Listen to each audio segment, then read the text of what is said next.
Flat Earth Debate Uncut and After Show.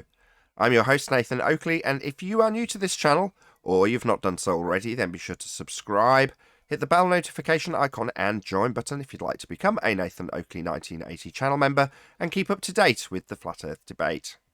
If you would like to support the channel, there is a super chat that runs alongside each of these shows while they premiere, and there's also a PayPal, Patreon and crypto link in the info box below the video. Also, below this video, you can get £50 for swapping your UK electricity supplier to Octopus Energy. Speaking of Patreon, I'm going to do a quick shout out to all of you who do support me on Patreon. So, a massive shout out of thanks and appreciation to Patrick Gunnels, Banter, Will Brex, Melby Styles, Troy Shuka, Bosnail, Joseph Pizarro, Sampson, Maris, Mobile Max 777, Neo the One, Lost Cat FE, Rob W, Open Minded, Reese Pound, Del West Watson, Mike, Muted, Dick Earth Skeptic, NA Literalist, Maria Neelands, Unbelievable Productions, Blue Ridge Ranger, Rob H, The Real Gabster, Windrider, Liam Nedrick Jr., Abraham Mohammed, Naibai, Adrian Quintana, Skeptic936, Life is Short, Fireball X, TheFlatEarthChannel.com, Texas Mike, Edwin Johnson, Kirsten Smith, and David Wayne Foster. So another massive thank you to all of you for supporting me on Patreon. Now I will hand over to whoever is in Google and Discord so you can enjoy their conversation while I set up for today's live show. Neil. Neil. Neil. Hey, Neil. Neil. Yeah, give me a second. I got things to set up. Can you hear me? No, we can't hear you, Neil. Oh, thank God. So I was just on. I just popped in. Oh, Samurai's there. No. Samurai's supposed to come on and give us some evidence. Okay. Harp wants to ask you something, I believe. Oh, okay. Hey, Ten. Okay, good morning. So I was checking out that hot boxing stuff, man. That's Neil. Is that all you wanted to say? One where the football player is with him. There's a few different guys. I don't know how it worked out. I don't know which one was first. Yeah. But the one I like is slightly with the deceived. football player. You were like, yeah, of course he holds their attention. No, he's got a co-host that... No, I told you he had a co-host. Okay, but the co-host... He has a few different ones. Okay, before you get all defensive, he's there as the namesake star of the show, right? But whenever the conversation dries up, there's a guy on the end of the couch ready to leap in and keep the conversation going and say something relevant, and then occasionally turn it back on to how does Mike feel about... We're going to go into this like with Brian. How many did you see, Nathan? Does that matter? It doesn't matter if I saw half a dozen or 100, right? How many of you watched? One?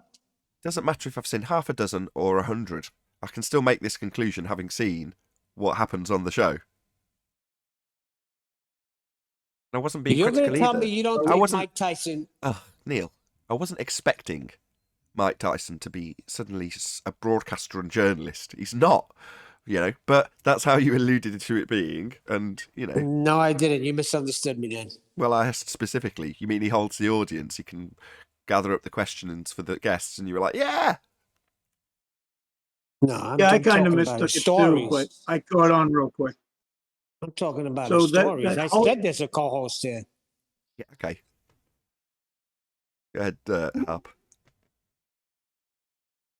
But yeah, I was going to say the one with Holyfield is way too short. Was that cut? It's only 20 minutes long. You got to get the whole really thing. don't get... No, listen. What? You got to get the whole thing. You go on, I forgot how I got it. I got the full episode, though. It's like an hour and a half. Yeah, because a lot of other ones are an hour and a half, and they just cut. I looked on his Mike Tyson channel. I can't find the whole one. I'll find out. Which I really wanted to hear because, the little bit that I did hear about them saying, yeah. And then I was rewatching those fights, and it was like, oh my God, I didn't notice before. So you're definitely correct. I Yeah, I mean, gotta they were find out headbutting right. the I don't know crap how. out of each other. I don't know how I found that full episode, but that one's funny. But like Holyfield, everything he said, my mama always told me. So Yep. finally, Tyson goes, "You afraid of your mother?" Yep. He goes, "I've been reading about all these great leaders. They had a fear of their mothers." That's what I Yeah. meant, She wouldn't Nathan. let him quit. That's what I meant. He get The it. way he talks and holds the conversation, you wouldn't think he's even able to do that. I totally agree. From that point of view, he far exceeded what my expectations were.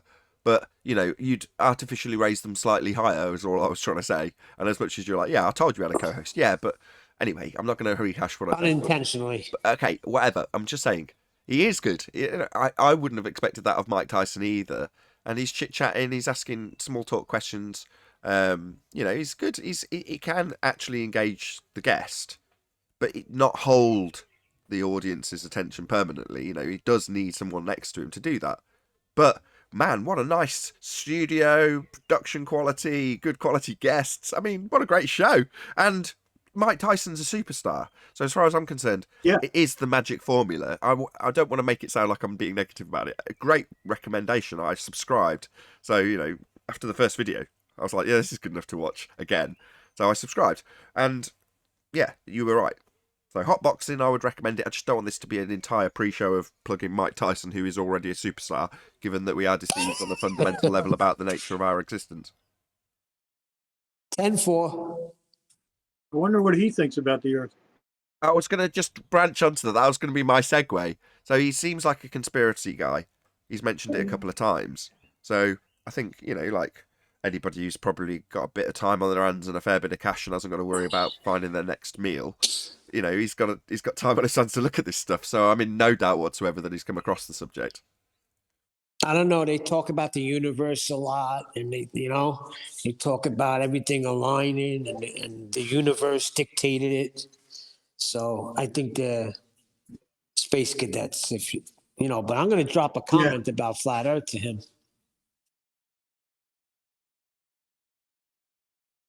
I was watching the one with Steve O. He's been through a lot of shit. Steve O, who's that? Steve O, man, jackass. No idea. Steve O? You're kidding me. No, Johnny I'm not. Knoxville, Maybe it's Steve telling me O, something. jackass. Anyway, Wow. Where's Sam Rye? I want Sam Rye to come on. He's got some evidence today. okay, has he? For what? He had evidence the last got few nothing. times and he tapped out Is it 2 or 3 times he's tapped out so far? twice. Twice officially by my count. He's claiming Judge, some. hang on, judge number 2. How many times have you seen? No, I listen. Forget about that. He says he has something with the ISS and NASA and being 2% off or something. So I want him to come on and see what he's got.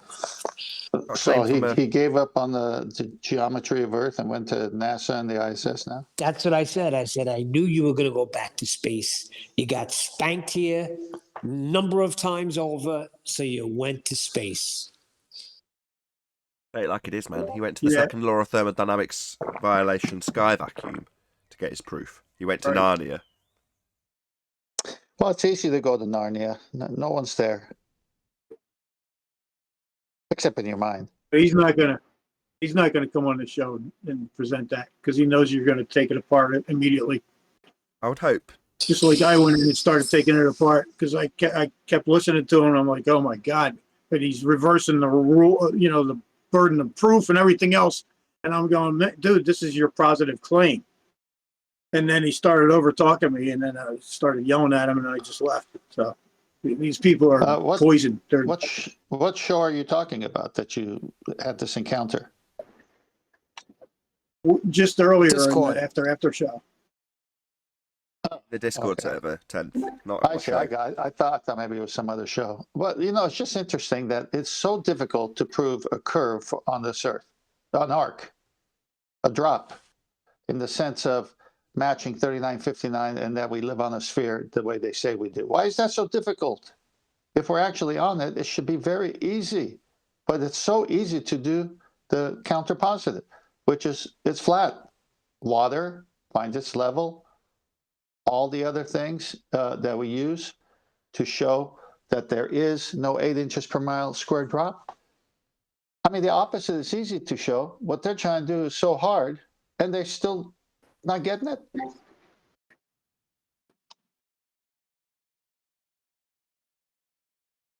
Yeah, I don't get it. It takes a lot of faith. But let me ask you something. If you saw curvature to the It earth, takes complete blindness and delusion. if any of us here saw curvature to the earth, would we fight it? Absolutely not. Well, then come and show it. I wouldn't fight it. I would know. Yeah, come and show it. I've been waiting for 6 years. I saw it in the beginning when they were pointing that line and showing us I remember it. Here it is. There's the curve. They calculate it for you and they show it to you. And I'm like, wow, this is pretty weird. How come other pictures are not like that? Could they be cherry picking or tricking us? It turned out the one dude, what just happened to him, right? He got caught stealing people's money for like he was doing fake cancer things, right? Red's rhetoric. What? Yeah, I don't know anything about that. But the whole point is, so I know about Sean Hufford, but I didn't know Red Rhetoric. Oh, I'm sorry, it was Sean Hufford. Yeah. I was going to say Red Rhetoric is involved because he's promoted it loosely. So is Craig Fight the Flat Earth, who promoted those Fund Me campaigns, whatever you call them, and you could say they're complicit, but personally, I wouldn't hold full responsibility on Red's door or Craig's for that matter, as much as I've suggested that because I'm a bastard just like they are when I want to be. But no, I wouldn't put all of the blame on Red's Rhetoric necessarily. Think about what you're asking for. You're asking for something that's impossible. You're asking them to show you curvature of Earth that's flat. No, we've given everyone the same rules. The horizon distance, based on a presumption that we live on a sphere of 3959 radius. It can be no more than. It's got limitations. It goes way beyond those limitations. Yeah, that's my point. They can't show it. You're asking them something impossible. Well, that's what Harp's point was, or it brings us back nicely to his point, which is to say that previously, let's say 2015, 16, 17, whatever, up to 2020, 1st Jan, they'd cherry pick an image, tell you how it matched the geometry of physical Earth curvature. If you presented an image and begged the question with them in their calculator, they'd use refraction with respect to the target that they drew a tangent to. Now everything's changed. Now they can't measure it. Now they don't have the geometry. Now they can't get R. Now they haven't got a tangent point. So everything's changed. Now their geometric Earth curve assertion only exists in mathematics. Doesn't exist in reality. A bit like space. Exactly. Plus also, when they show, if they were able to show Earth curve, then they'd have to show water curving and gravity working. But then they say gravity's not a force. So it leads to a whole host of other problems. Yeah, we're not on a spinning ball flying through a vacuum. We're on a flat plane. That much is observably obvious. Indeed. Sky vacuum stands directly in violation of several natural laws. So we don't have a sky vacuum. So the claims, which normally either start or end in space, are all void. In this case, ending in space, starting with, we can get geometry, you can do it, you can go to the beach, measure your dip angle, or extrapolate out a timing difference when the sun goes behind a physical sphere edge. Make all those assumptions, you can do it from the ground. Oh yeah, here's all those assumptions and how we've debunked them. Well, then you can go to space. Really, a second law of thermodynamics violation, we'd all be dead. The gas we breathe would fill that area. A space for gas to fill, gas would fill it. So we'd all be dead. So no, you haven't got any pictures from Narnia. I mean, space. Doesn't exist. I had a technician here the other day working on the internet, and two of them. So I decided to test the waters, so to speak. And I don't even know how I did it, but I think it was NASA. I think we were talking about NASA. And so I said, what do you think about NASA sending rockets into space? How can we have gas pressure without a container? So, just simple as that, right? And just to see if he buyed, if it was even worth the time. And so, you know how some people, when broached with a new subject, they'll just almost ease into it as if they've talked about it previously. You know, that kind of, oh yeah, I mean, it's the intro. You know, it's like, oh yeah, NASA in space, kind of like, okay, I'm ready to do this with you. And he totally answered a question I didn't ask. So I re-asked the question. I said, no, I'm talking about having gas pressure here on Earth, and the NASA saying that there's a vacuum of space right next to Earth, and then we send rockets from Earth to space. But what's keeping the air on Earth if there's a vacuum next to air? Wouldn't it fill the available vacuum? And again, he went to that trained, puppy mode of answering another question. So I tried a third time.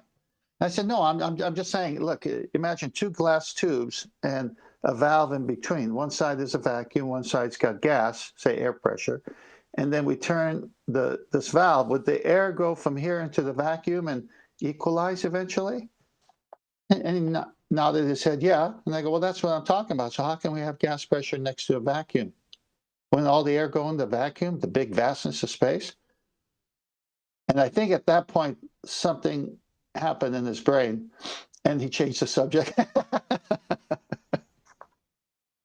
It was great. What a little cognitive break that says, I don't like this. This is painful. Freedom, Frank. It was Can you great. pop yourself on mute? You're causing a load of background noise. Freedom, Frank. Can you hear me? Oh, am I on? Well, you're making Oh, a load of geez. Hello. making a load of background noise. How you doing? Hi. Hello. Thanks for your work there, Nathan. All the videos and everything. I really benefited from your very sharp logic. I just wanted to know how you would answer in the main chat. We had Samurai post a video of the ISS crossing the moon, and I was just curious to how you would answer something like that. He came up with, it's the burden is on us to prove that he's lying, that he captured this photo, and that it's not photoshopped. I was curious how you'd attack that. So we covered this on a show a couple of days ago, actually. So what you've got is a light in the sky called the ISS. And this was being compared to a picture of a composite image, I should say, of a black hole. Now, in Einsteinian mathematics, you can describe what a black hole is, right? Well, that description in maths means that the light in the sky that looks like a donut is his description in maths? No. You've got to make a leap of faith between the two. There's no confirmed or validated proof that one is the other thing in the case of that black hole. And the same applies to the ISS. So is there a light in the sky called the ISS? Yes. Is the light in the sky what they claim the ISS is in terms of what they show you? No. Is the ISS, as they claim it to be, orbiting, begging the question fallacy, in a sky vacuum? Definitely not. So they claim that that light in the sky, which we can see, is falling in a sky vacuum in an orbital path. All three assumptions are void. So it's not in a vacuum, violation of natural law. It's not falling in an orbital motion. Those two things are presuppositional by nature to assume that it's falling around a sphere Earth, especially as we've debunked its radius. So their connection is to the pictures and imagery from a set. That would be the ISS stage show, as I like to call it, versus the light in the sky.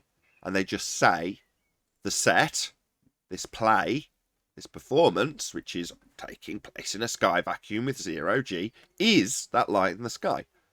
Well, you can't prove that that is actually the case, and it is not, because the light they claim to be on the stage show is claimed to be in a vacuum, and the light we see is definitely not in a vacuum because we'd all be dead. There you go, that's how I'd respond to that. Oh, great, thanks. Yeah, I remember you arguing that earlier in a video, so I do remember that. What do you have to say on the Cavendish experiment? That was brought up earlier. I've been talking all night, but they brought up that as a proof of gravity. Do you have anything on that subject? That's my last thing. Thank you so much. Certainly. You'd need to get a decent understanding of what science is to, in the first instance, say it's not an experiment. So you have to understand what is an experiment. That would be a hypothesis test. That's what an experiment is. What's a hypothesis? Well, it's the assertion of a presumed cause of an effect you've observed in nature. So the whole process, the scientific method, to get an, quote, experiment in the form of Cavendish pseudoscience experiment, in quotes, is a naturally occurring phenomena. So the first question, when presented with a or an experiment by way of their claim, is to ask, what is the observed phenomena? What is being observed to occur in nature that we need to study? So if they say, well, mass attracting mass, that's a begging the question fallacy, but we won't get into that. Just say, where does that occur in nature? Show me that occurring in nature. And they can't. If they say, here's a pencil, and they drop it, just say, here's a helium balloon, and drop it. If they say, well, things fall to the ground, say, well, no, it doesn't. Gas expands in all directions to fill the volume. It flies in the face of this assertion. If that's what you're going to claim, that would be a claim that all objects with mass move towards the centre of the mass of the Earth. Well, that's simply not the case, because gas doesn't do that. So that's where I'd end it. You'd find out what the phenomena they're studying is. If they can come up with the phenomena and you allow it or entertain it, i.e. mass attracting mass, ask them what they think the cause of that is. And then they give you the cause, which is mass. So their hypothesis is if mass, then mass attracts mass. It's a complete nonsense. You can also get into the definition of what mass is. All right, what's mass? And watch them equivocate between inertia and mole. So you can attack it from many different routes, but the main point with Cavendish is it isn't an experiment. It doesn't have a naturally occurring phenomena. The phenomena they claim is taking place within the man-made apparatus. It's a conjured phenomena of mass attracting I mass. see. Okay, so it's adjusting reality and having a result. It's not. I tried saying, yeah, it's not something you observe. We observe things falling, but we never observe something on a scale behaving that way. He's created an artificial environment around it, so something would be off. It's like I Does say, that it's make just sense? ascertaining what's occurring in nature. Same goes for Yeah. claims of deviation with drift. They'll do the same thing with a gyro or a pendulum. In other words, they conjure the effect within a man-made apparatus, and you say, okay, well, your claim is there's a turning Earth beneath this pendulum. Where do we observe that in nature? And you don't. They'll start justifying exactly why they don't.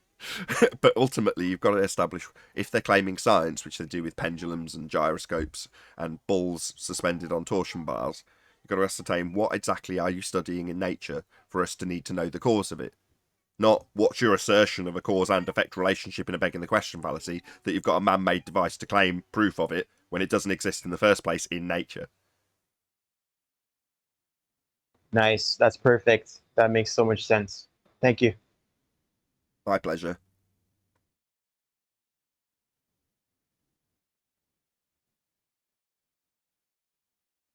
Nathan, you're so smart.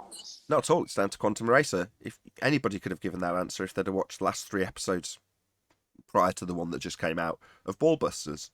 You know, maybe even 4 episodes solid of us just going through what science is and nothing else. They were completely focused on that subject because that's where a lot of the arguments fall apart. There's no scientific evidence for a heliocentric world. Philosophy, it's a religion. The model. I agree.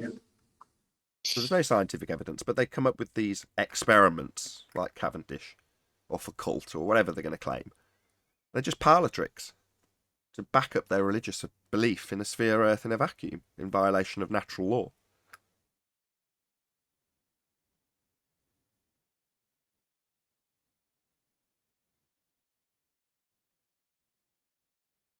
Isn't it interesting, based on your last statement, there's no scientific evidence for the heliocentric model or world.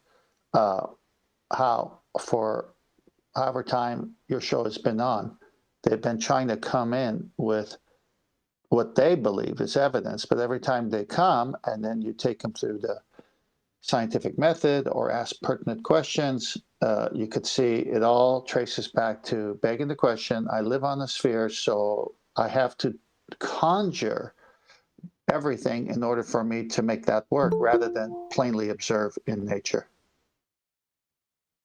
Yeah, and some are more adept at getting around the problem than others. So I can't remember who it was, a guy similar to Samurai though, Copo Flakes or something like that, used the assertion that his constant variable was going to be a cause of the effect in the case of deviation or drift at 15 degrees an hour. You know, he's got sunsets being claimed and Coriolis is therefore the overall claim. And he's saying, well, if I beg the question of a spinning Earth, then that will be my CV, and therefore that's affecting the IV, which is affecting the DV. And you're like, okay, so you've got a reasonable understanding of what science is. Although I think the very same guy couldn't actually define what a constant variable was, just because I changed the name from... Now, I better not give that away in case I need to use it again. Anyway, caught him out with an odd ball term, and he didn't know what it was. And he was like, I'm pretty sure that's not something that's real. I'm like, yeah, it is. What's the word constant mean? And what's the word variable mean? Constant means not varying, and varying means varying. Seems like a double... It seems like a contradiction in terms, doesn't it? That's what went through his brain, and mine when I first heard it. I won't lie. Same thing that went through my brain. Constant variable? What do you mean constant variable? That's nonsense. No. When it came to Cavendish, I was like, why aren't these things on every corner? Why aren't they better explained to students? These should be like cell phones or whatever. Just you're able to buy it and do the experiment yourself. It shouldn't be like a priesthood where it's in the most holy of holies and we have to go to the physics department and prostrate ourselves before the professor for this experiment that all of our other expansive arguments for black holes are based on. It should be something, like a sundial.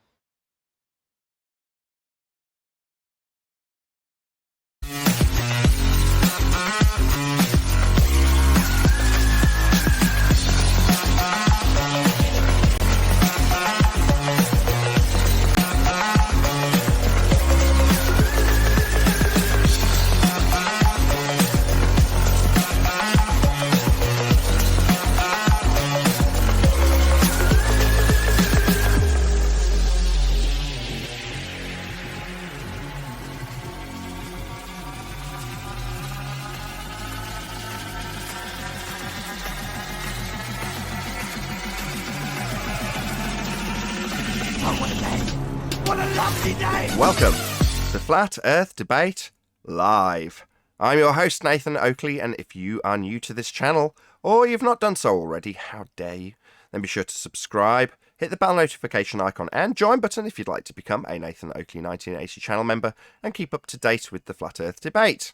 If you would like to support the channel, there is a super chat that runs alongside each of these shows while they are live, and there's also a PayPal, Patreon and crypto link in the info box below the video. Also below this video, you can get £50 for swapping your UK electricity supplier to Octopus Energy. Most importantly, if you'd like to join the discussion, simply mute the page you are currently watching, then click the link in the info box below this video to join the panel and express your views on the nature of Earth. If you do join, please don't swear. If you do, you'll be ejected, and if you are, please don't try to rejoin the stream using sock accounts. You'll be warmly welcome back on the next stream. Please also share the show on social media. Sharing the show obviously increases the live audience, but this in turn increases the chances of a more diverse panel. So please share the show on Facebook and Twitter.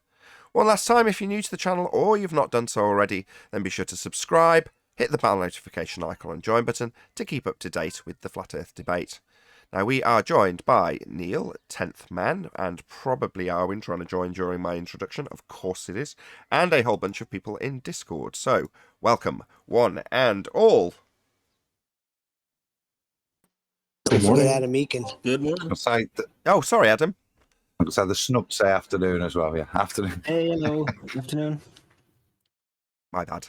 I have to try and remember because I've got studio lights on when I do the intro because I'm on camera and I can't see what I'm reading until I turn the lights off, which is after I'm on camera, and I'm reading your names off before I'm off camera. So I'm not reading them, I'm memorising them. So that's why.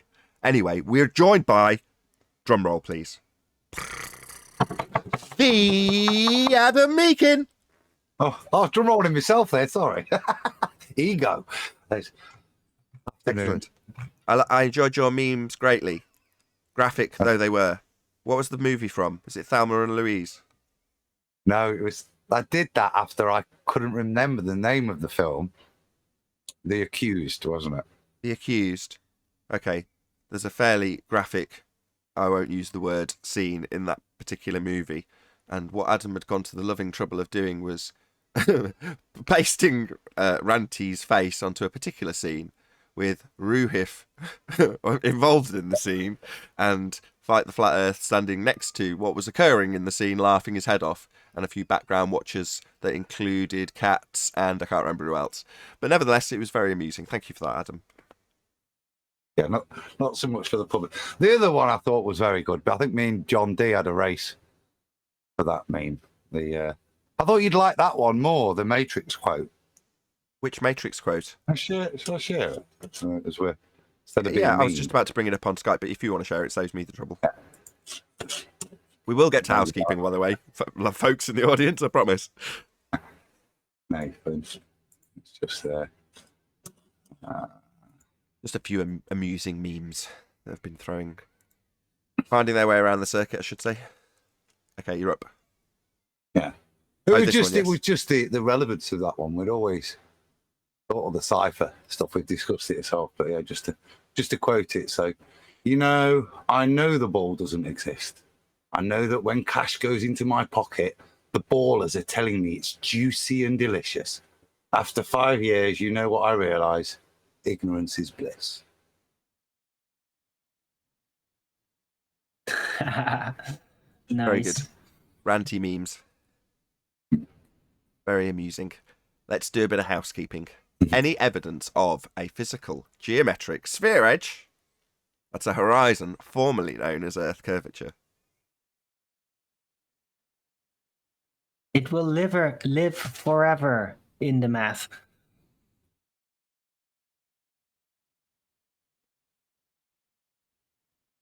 Anything beyond the math?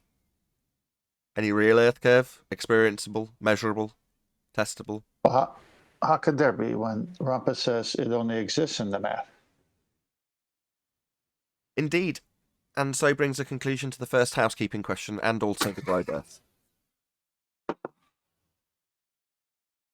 Any evidence of axial rotation of the Earth-based variety?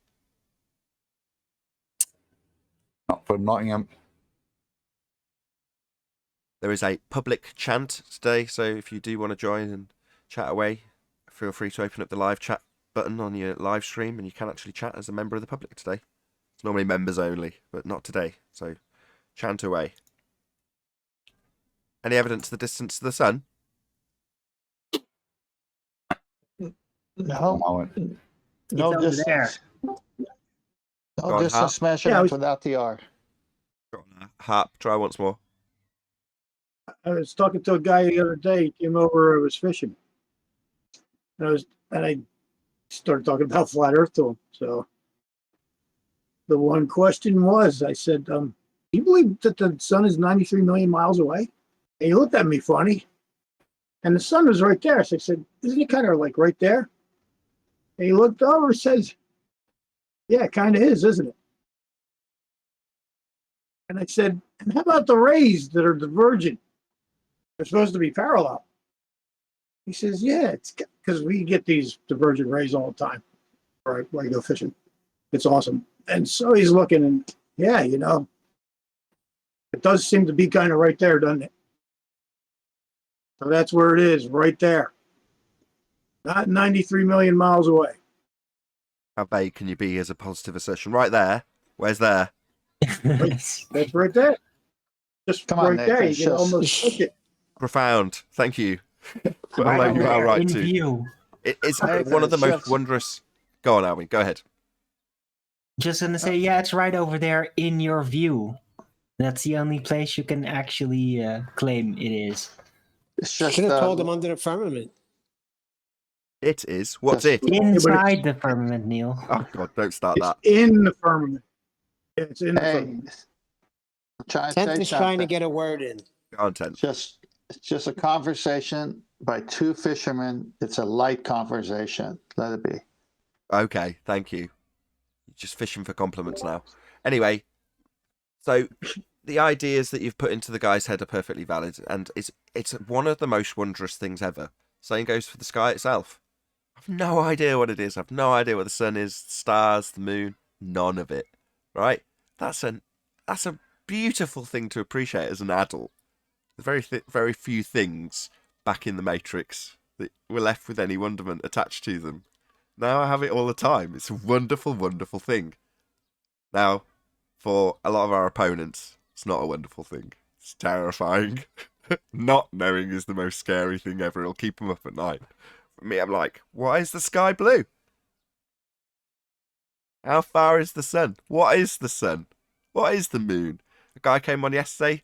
What's an eclipse? What's happening when you reach totality? I don't know. It's amazing though, isn't it? What a world. Definitely not a heliocentric model with us moving around it. Definitely not us getting in between it and the moon, or the moon between us and it. Those things just simply don't happen. Those are based on orbital mechanics which have been debunked. So no, you don't live on a sphere moving around the sun, a la the heliocentric model that is asserted to be our world. It isn't. Cool. For me, not maybe for you. If you're watching, you might be one of the people that just finds that terrifying. Oh well. Some people are hopelessly dependent on the system, as Morpheus told Neo. And you're one of them. You'll fight against anybody that tries to challenge what is your world. Oh well. I'm quite happy. Never mind. Any evidence of our Earth radius?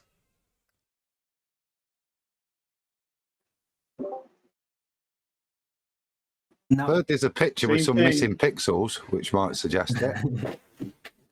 no, they'll just have to assume it like always. Have you heard about the grand solar minimum? What? The Grand grand solar solar minimum that's supposed to happen? The sun's supposed to scorch the earth. Guy was saying it takes 8 minutes for the light of the sun to reach us. What? You trying to tell us we've only got 8 minutes left, Neil? I think that's what he was saying. I mean, he was saying that they're talking that- about the grand solar minimum going to happen soon. Yeah, there's lots of things. Grand solar minimum on is- the presupposition of an actual distance to the sun. Hold on, Arwen. Go ahead, Ryan. Well, no, I was just gonna say the grand. As far as I knew, the grand solar minimum it started already a couple years ago, and it's just like the sun's time of less activity, and it's supposed to last for another 10 years or so, or something like that. I don't know. This is based on observations of sunspots and the like, though, is it not? I think so.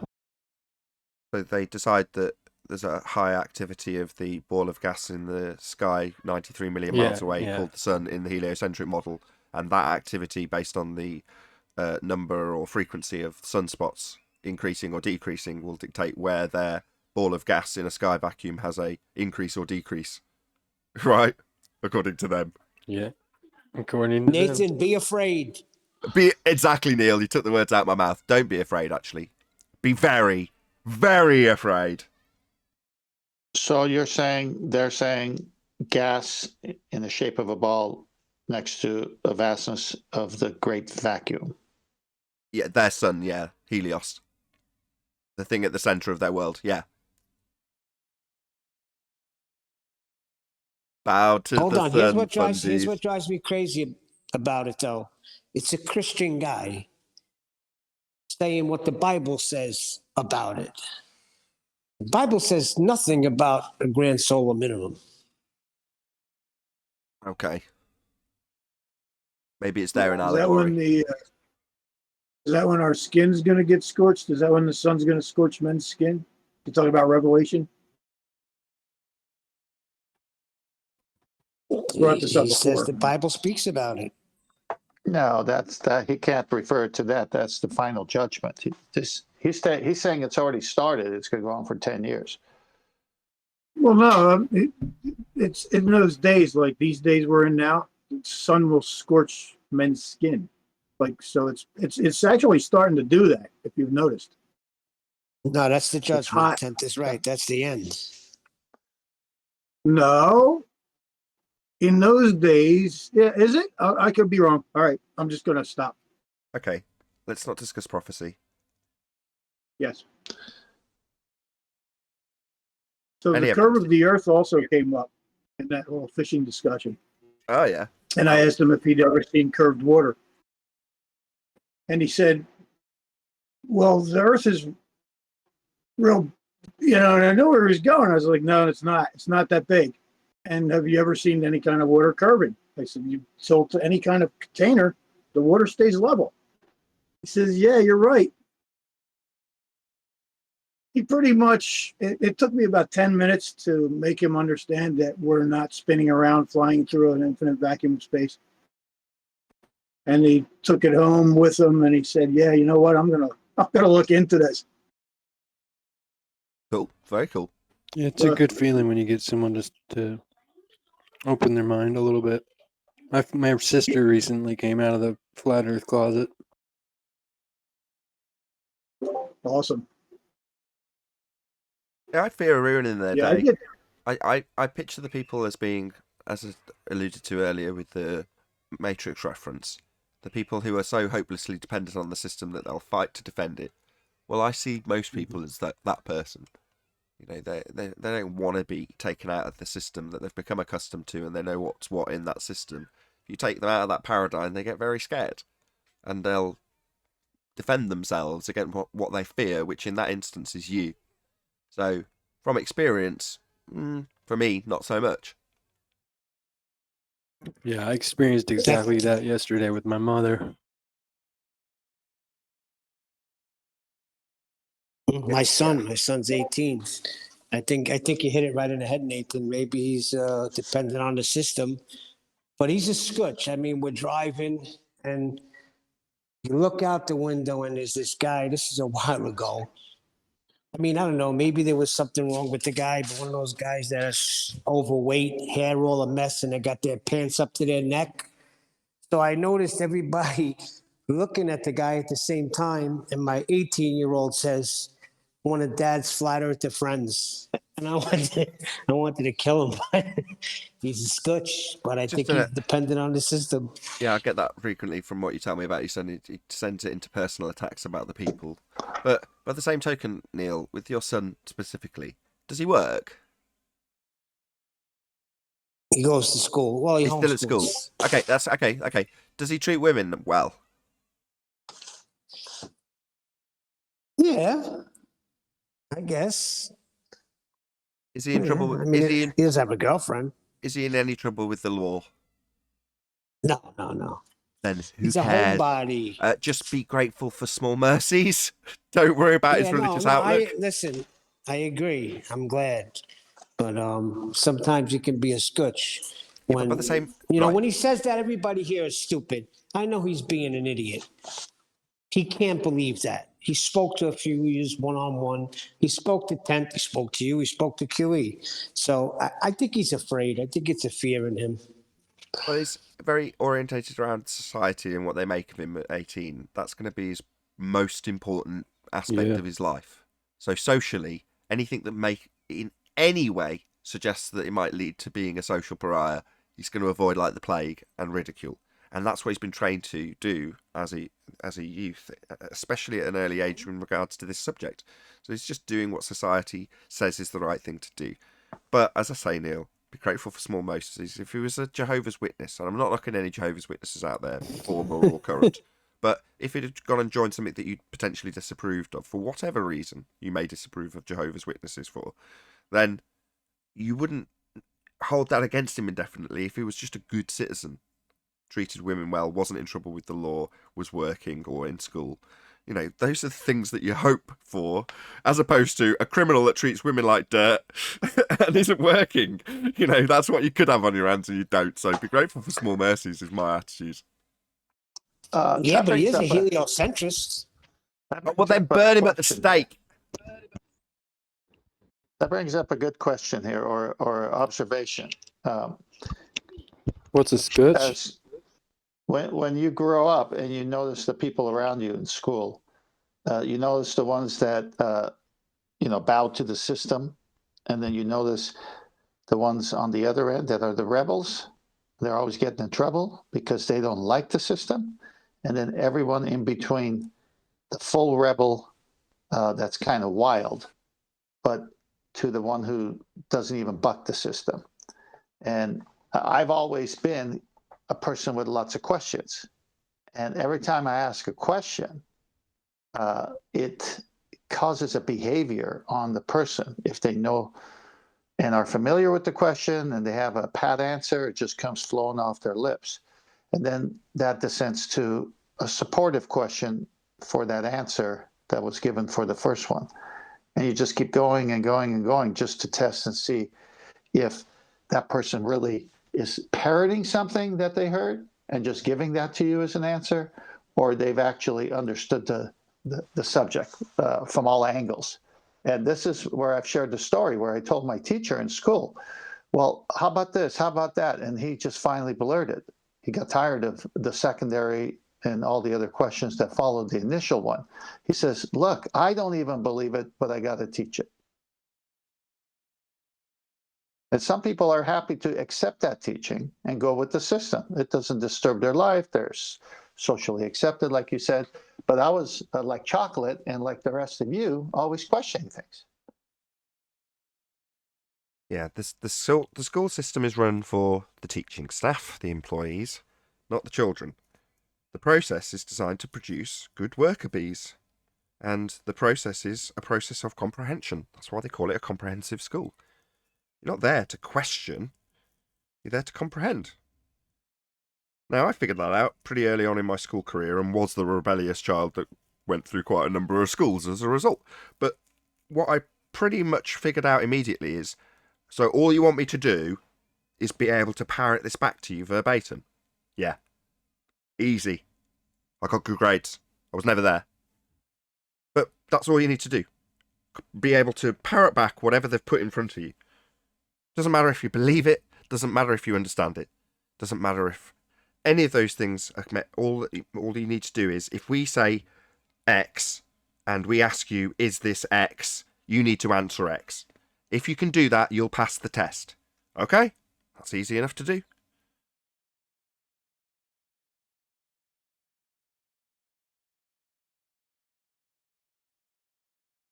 But yeah, it's a very different way of looking at things, you know, having an education with the trivium, having a decent understanding of logic. Those things aren't taught to school kids. School kids in a comprehensive school aren't taught logic. Not at all.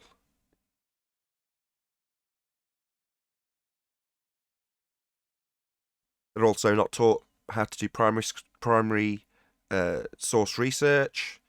They're not really taught beyond 5th grade what the scientific method is. It juxtaposes into just so stories and religious rhetoric in the science classes.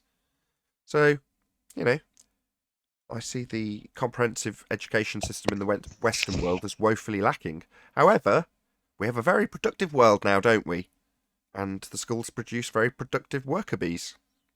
So, maybe that's necessary for the world that we live in to be the world we live in, and we'd all hate it if it wasn't the case and we just had a lot of thinkers instead of a lot of workers.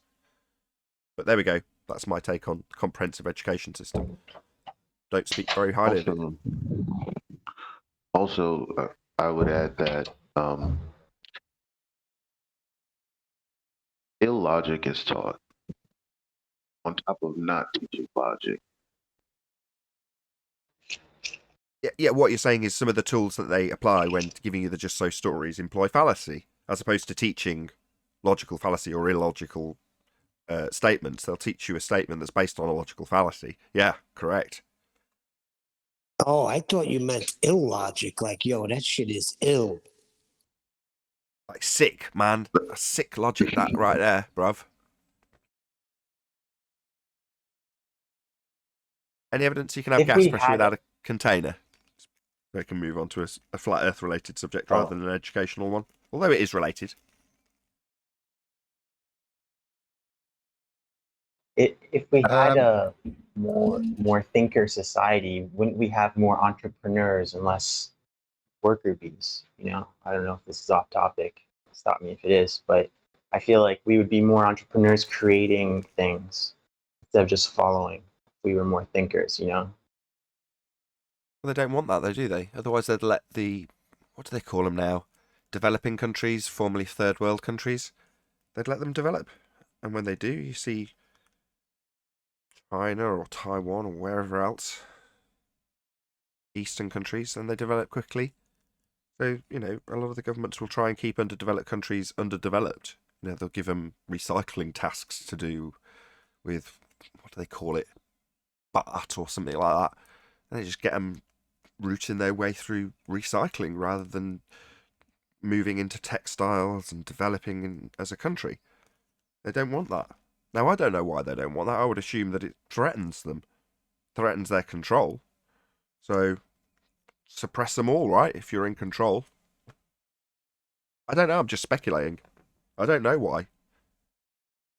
Control's obviously required by someone, and who's going to be that someone? Well, whoever's in control. And I don't think it's the people we think it is. I think you're hitting a good point here, because obviously if there was true freedom in all the habited places, underdeveloped countries to developed countries, so it was true freedom, then no one would have a control feature on the whole thing. And you could see just through the headlines and through the things that are going on in the world that everybody's fighting for control, starting with municipal governments to counties, then to state, then to, you know, like in the States here, federal. And then you look at a place like France and see what the kind of controls they're trying to put there on people, and the people are revolting, or England, Australia, you know, all these different places. People are just held tight, and the parameters are tight, because they know if we experience true freedom, they lose everything. Or if we appreciated our own existentialism, which is suppressed and replaced with nihilism in the heliocentric model. So, you know, an appreciation of one's own true freedom is kind of what I was describing when I was saying the youth-like joy at not knowing what the sky is. Well, that is a type of freedom. It's just a freedom some people don't want. Yeah, because they'll be cast aside from society. You won't get the high-paying jobs because you got to, you know, they put, I mean, it's happening now. Unless you do this, you can't come in. You need to wear this or you can't come in. You need to take this or we can't let you in. And this is where it's going. Which is all control. You know, it's the same. It's on the same subject because it's all about control. You know, and giving more developed countries a education that's structured around becoming a worker is advantageous in that developed country, because you're going to have a certain amount of people who, with the opportunity to experience logical thinking. You know, not all of the comprehensive kids are going to turn out the way that is hoped because of their wiring in the first instance. You know, there's many people that are just logical thinkers regardless of a forced comprehensive education. And Anyway. This thing is not being treated the same throughout the earth. Different places are treating their people accordingly to, like, if you accept these, like Canada, I think the majority accepts it, so they're pushing it harder. Now here in the United States, we're starting to get sick of this crap, so they're starting to give us some leeway in certain states. And I don't know how it's doing over there in the UK, but I know that they're definitely fine-tuning their control, because according to what you're going to do, like if you're going to give in real easy, then they're just going to stick it to you. If you Britain, resist, I'd describe then the they situation back off. I describe Brits' attitude. I have discussed this a lot with people because it's not contentious. It won't get you daggers from them immediately. Most people are willing to talk about this. We don't have to mention it, by the way. I'd prefer we didn't, just in case. But we all know what we're talking about. most people have got what I would call a passive indifference here in the UK. So, they'll do what they need to do to not get any hassle, regardless of whether or not they agree with it. And if questioned, they'll happily tell you about the bitter taste that they've got left in their mouth as a result of it, but while still conforming to a certain degree. Because a lot of the stuff that people are fussy about, you could actually just get away with just doing it, and it would only actually interfere with your life for about a couple of minutes a day at best, maybe a little bit more, but you know what I'm saying? It doesn't necessarily have to have a massive impact on your life. It's all about your perspective on life. Oh, well, they're restricting me. Well, are they? Yeah, not really. Now, when it comes down to travel and things, that's a different story. But that's always been the case anyway. We've always had to have passports. We've always had to have checks. We've always had to go through a few hoops and potentially have a few jabs. I've had to do it myself when I was a rep to get into the Far East and various other places. I had to get a load of jabs. Did I want them? No. I had to. Now, that is already the world we live in. Now, it's been ramped up a stage, but for us, we're not going to rebel against it. And it doesn't surprise me that the Americans, who are much more quick to temper in that regard, they will actually overtly demonstrate their disagreement with it. They'll let everyone know. Not that we don't do that to a lesser degree here, but it's far more prevalent, I would say, in the States. People will, they'll be out in the streets telling you how much they don't approve of something if they don't approve of something, right? Well, it's taken a turn to where the government and the entities that are connected to it are passing the buck to the corporations.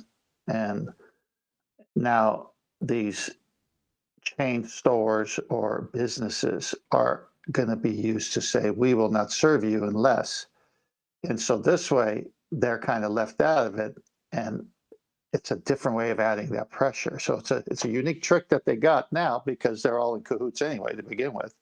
So whether it's the NBA or MLB baseball, you can't come into the stadium without something, or you can't come in this store and buy something without something.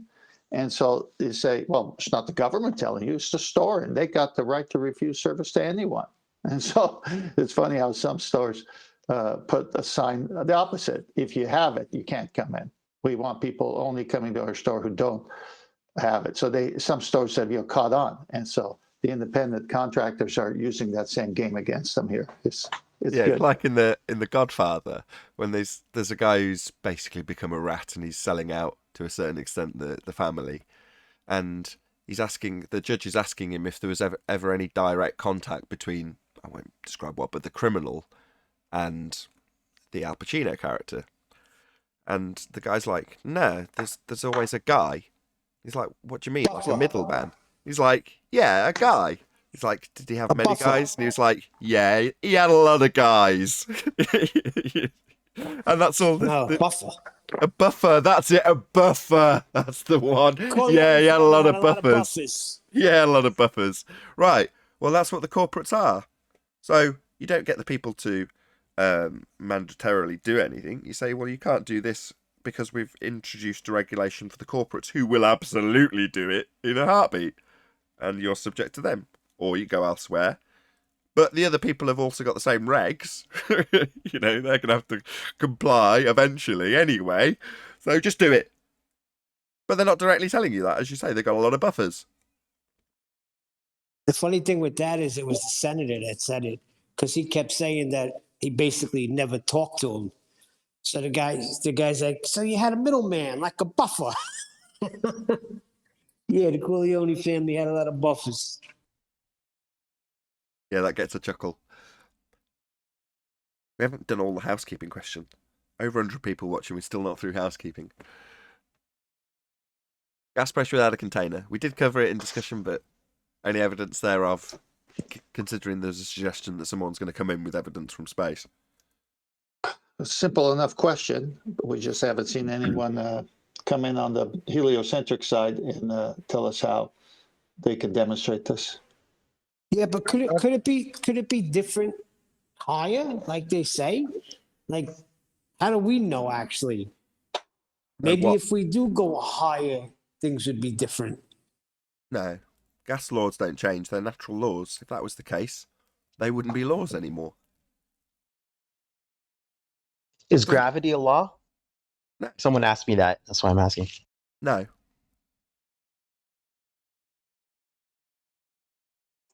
In their definition, it actually is. So what I said was enough, it's not a law Nathan. in the way like thermodynamics is a law. It's a behavior that we can definition- see. Be a law, it's got to be inviolable and Natural applicable law. always. It's got to be actually applicable. I don't know if I think it was yourself that we covered this earlier. So if you're going to assert that mass attracts mass always, then mass has got to attract mass always, not never. In the case of gas, it repels. Two gas particles collide, what happens? Do they stick together? Well, they do in gravitational accretion now, don't they? But in reality, there's elastic collisions. So it's not a law. Newton's law of gravity is out of date by 106 years. Been replaced by bending of Okay, space-time. so I just posted it, right? What are the three laws of nature? Science includes many principles at least once thought to be laws of nature. Newton's laws of gravitation, his three laws of motion, and the ideal gas laws. See how they put gravitation in there? So then you have to define it. So does it define what that means? Not in that statement, but then, you have to. Okay, well, I'll do it Riley for them. points out, Nathan, it's Newton's law of gravitation, not a natural law of gravitation. Correct. But see how they throw it in there. That's what I'm saying. They literally put it in with the gas laws, Yeah, and I and can they take actually it back out name again. it first. Yeah, sure. Yeah, And I but can- they're saying sure, Newton's sure. law, not natural law. But I can take it back out again. So if the assertion, that's why I asked you to define it, and it doesn't in your citation, which is a bit poor. But I can. So which one are we talking about? Newton's law? 106 years out of date, superseded by bending of conceptual mediums known as pseudo-Riemannian force space. Length, breadth, depth, and time. That's current gravity. If you want to talk about the law of gravity, 106 years out of date, mass attracts mass. Gas doesn't do that. We just covered this.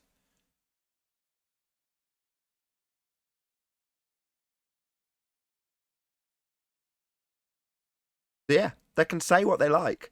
They call Cavendish an experiment. It isn't. They call Newton's descriptions laws. They're not. Doesn't mean that actual laws are suddenly invalid because somebody's made something up and called it a law and it's been proven wrong. It just means that that which was proven wrong, in this case gravity, is no longer a law. Never was a law. But that's what makes laws laws. They're inviolable. Well, since you say that, then the second law of thermodynamics 106 years from now cannot change to anything. No. Entropy is absolute. It's never going to change. That process of entropy increase is absolute. We're going to violate the second law of thermodynamics, but that's what the sky vacuum is. Now, some of the fundies will say, well, that proves what? The second law of thermodynamics wrong? Wouldn't be a law anymore, then would it? It's just your fundy sky vacuum belief that you can't visit and is claimed to be taking place on a stage, on high wire, and then claimed to be a light that you can see in the sky, which is claimed to be in a vacuum. No, because it's in violation of natural law. The gas we breathe would fill the space. It's called an entropy increase. Any evidence of a self-perpetuating, molten iron core at the centre of a presupposed spherical Earth? Only if you have a blue screen behind it and imagine it.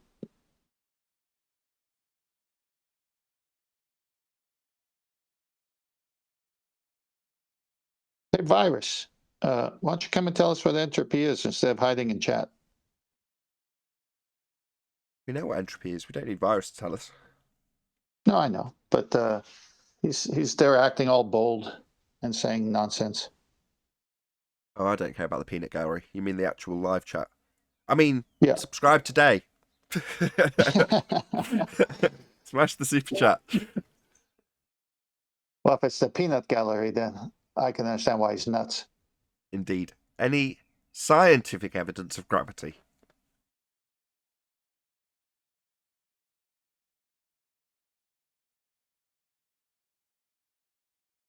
What is gravity?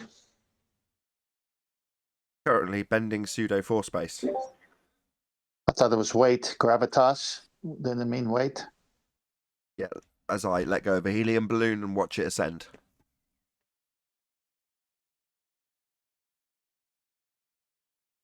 Any single viable hypothesis from any of the fields of astronomy, cosmology, or astrophysics? We're still waiting for that one, aren't we? Harp? I want to digress just for a second. I was trying to get on. I've been asking a new question because all the globers are starting to infer, weight is a force, right? Well, then I asked the question, what's the cause of weight?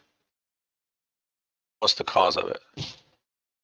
And then they have to kind of go through and try to circle their way around to define the cause of. That's even asking the question, what's the cause of gravity?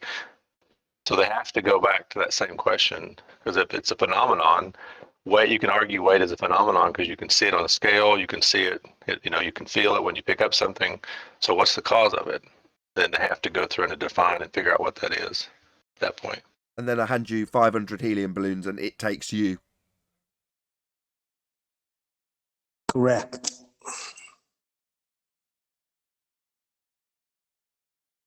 I wouldn't put weight and like also a phenomenon. It's a convention. Yeah, aren't we all matter? You may see some of the effects of what we call weight as phenomena, displacement, for example, and stuff, washing, but weight itself is just a convention. Indeed, and it's got certain limitations, right? Which is why you wouldn't use the convention for gas, for example. Yeah, that's a great example. It's so good. Its convention doesn't allow us to even describe gas as weight.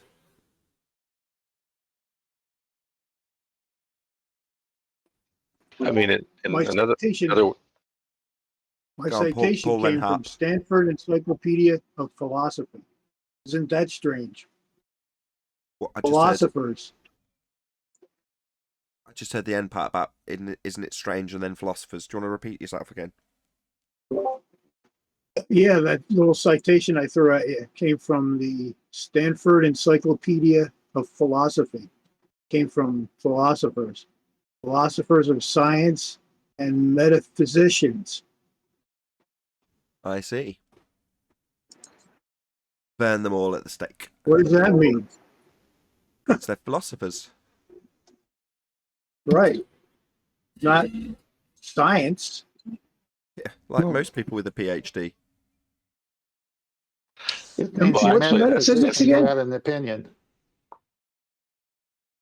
What does PhD You need What's metaphysics philosophy again? to develop the rules for science, don't you? What's PhD stand for, Adam? Doctor of Philosophy. Right. Can you give me some examples of fields that you'd get a PhD in, please, Adam? Medicine. There you Pharmacy. Astrophysics. Don't decry all philosophy. Just identify it for what it is. Now, when it comes to things like astrophysicists, they'll juxtapose their philosophy and replace it with the word science as a magic trick. That's where we have an issue. Now, if they weren't to have done that, and they weren't have to asserted a reification fallacy in the form of their understanding of a way of describing the movement of the heavens, that's what heliocentrism is, and they presented it merely as a philosophy, a way of understanding or calculating these things that works quite well, then I'm sure everyone would accept it at face value as an interesting way of looking at things, and an interesting way of calculating the movements of the stars, and an interesting and whimsical way of seeing your world, where you could take a very nihilistic outlook and bow to the sun. However, that's not what they present it as. They present it as science, whether you like it or not. Right, correct, absolute. And it's not. It's merely philosophy. Merely a religious belief when punted in the manner it has been. Well, and actually along those same lines, this is another thing I've been doing, even in the Discord, is I've been asking a question like, is space-time material or immaterial? Or like when they even describe in magnetism, I was like, well, what is it? You can say, well, it's interaction of electrons. Well, what happens if there's a vacuum? Is that thing is a physical thing that's reaching out through the vacuum to grab another electron? They go into trying to explain. I was like, well, what is it? And then they go back into describing, well, this is what we see interacting. Well, that doesn't describe what it is. So you're saying something that you can't describe physically in a physical term. So you're back into the metaphysics. So you're back into philosophy. Precisely. Philosophizing what you think this thing is. And they do exactly the same thing with the sun. We did it. Not me personally, but some of the panelists did it a couple of days ago. So you say, what is the sun? And they say, well, what the sun is, and then describe what you experience of the sun. And then say, well, that's what the sun is. And you go, well, yeah, you're just stating the bleeding obvious based on your experience of it. But you haven't got anything tangible to describe it. You haven't got any testable information. Nothing that you can qualify. So what have you actually got? Well, nothing. Precisely dick. You don't know. But you can describe it all day long, right? But in that instance, at least you've got something to describe.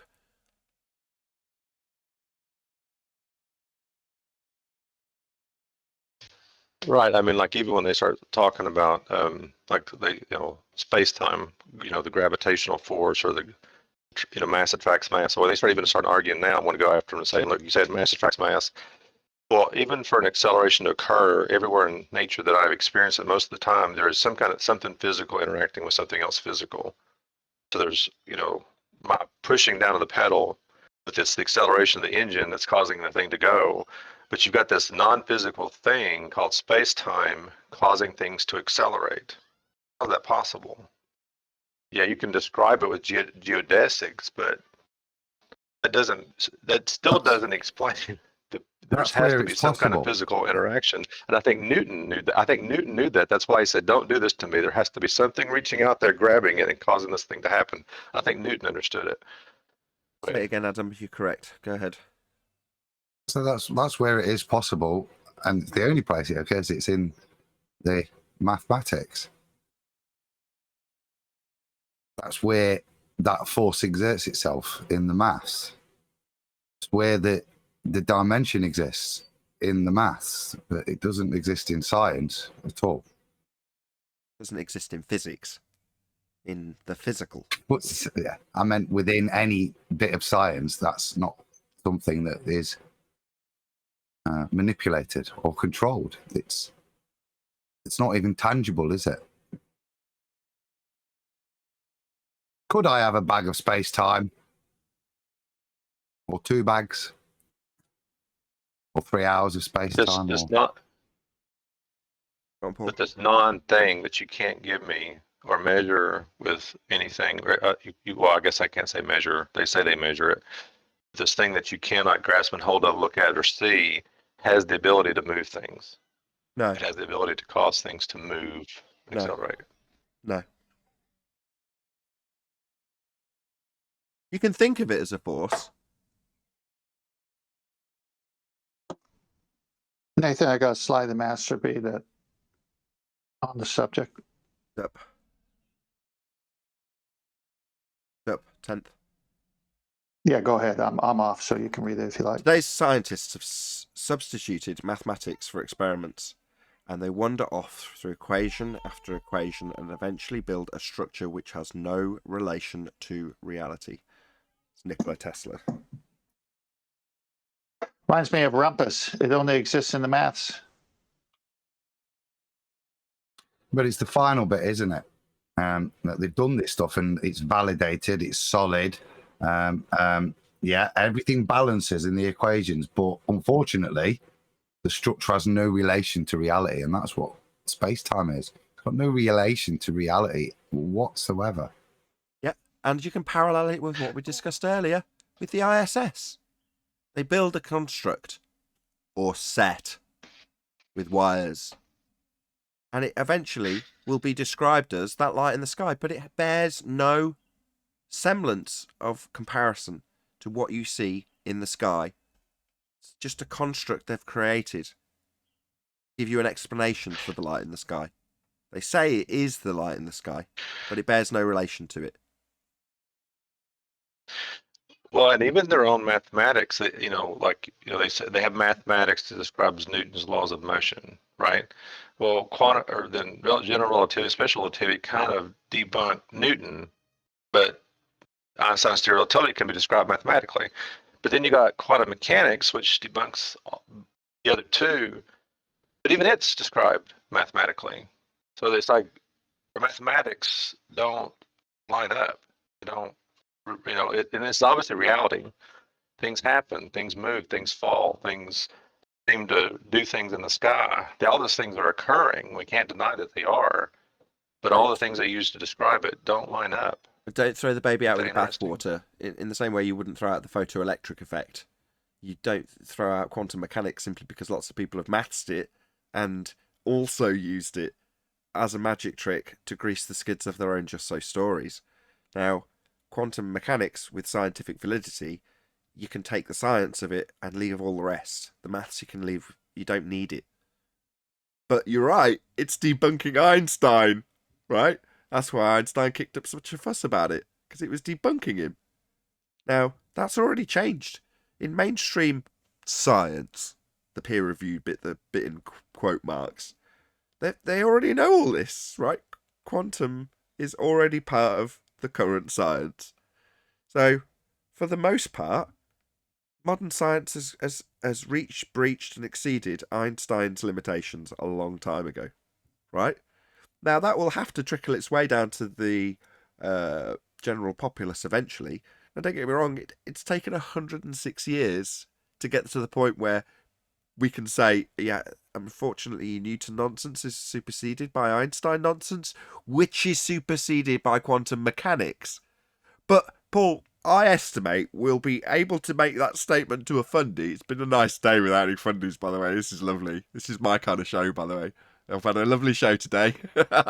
Anyway, I reckon it'll be 2030 before we can actually make that assertion. Yeah, so you understand that when you say gravity... Go on, Adam. Will that be before or after recognition of the black swan, then? The problem with that...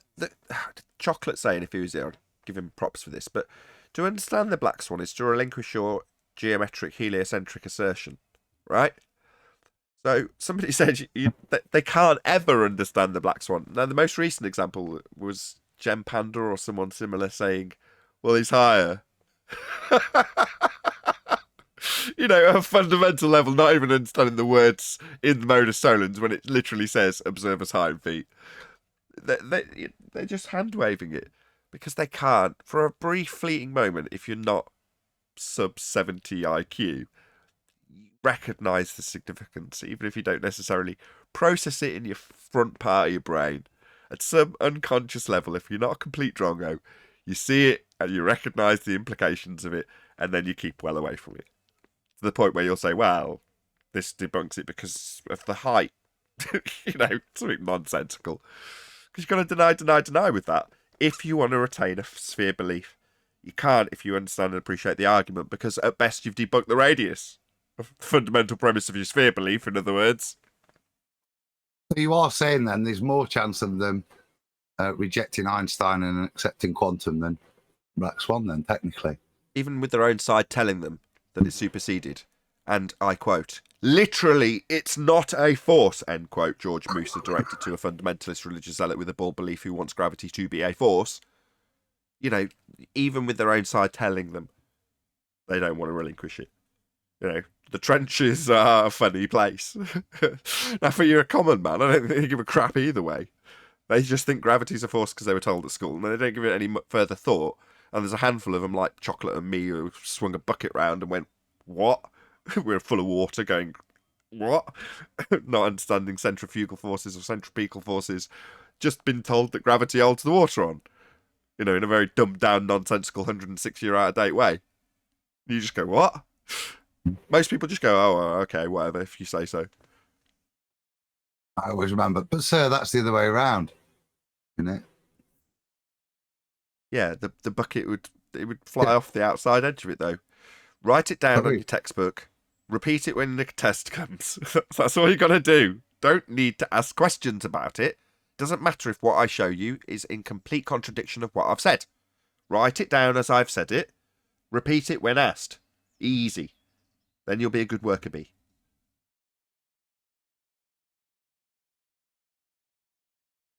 That brings up another good point, Nathan.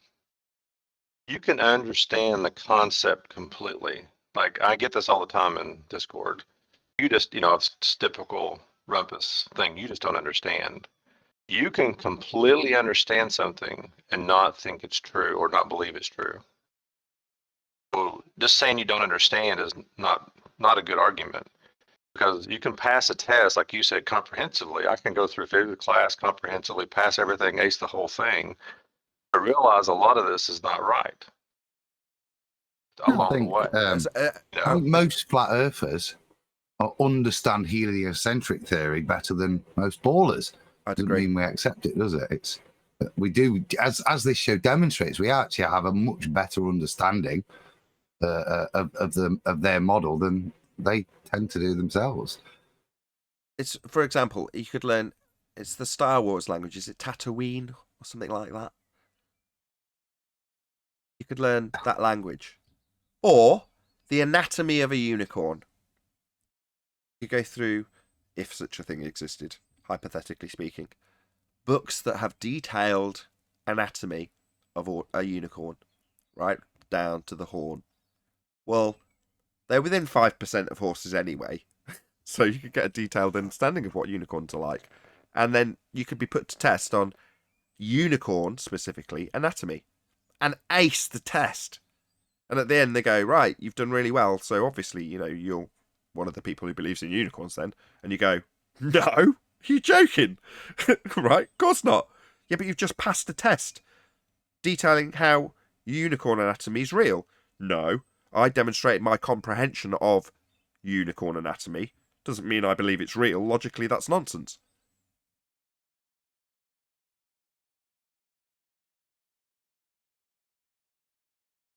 That's what they do.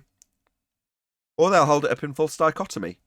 How does your flat earth work with the seasons? I didn't make a claim about how earth works with the seasons. I don't even know what the sun is. Why are you holding this up? Well, because I'm going to be burning it in a minute. Your model says they do blah, blah, blah, blah, blah. And my model says it does blah, blah, blah, blah, blah. And blah, blah, blah, blah, blah is far more accurate. Therefore, Earth's a sphere. Of course, because it works, Nathan. It works, implying physicality. What does work mean? Doing something. Yeah, models don't do work. I always think about that thought code. I always posted it back, I think, a couple of years ago. And it's from their own sources.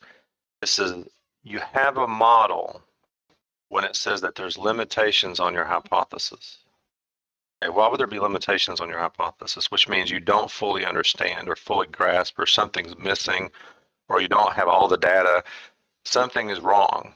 So the only thing you have left is to create a model.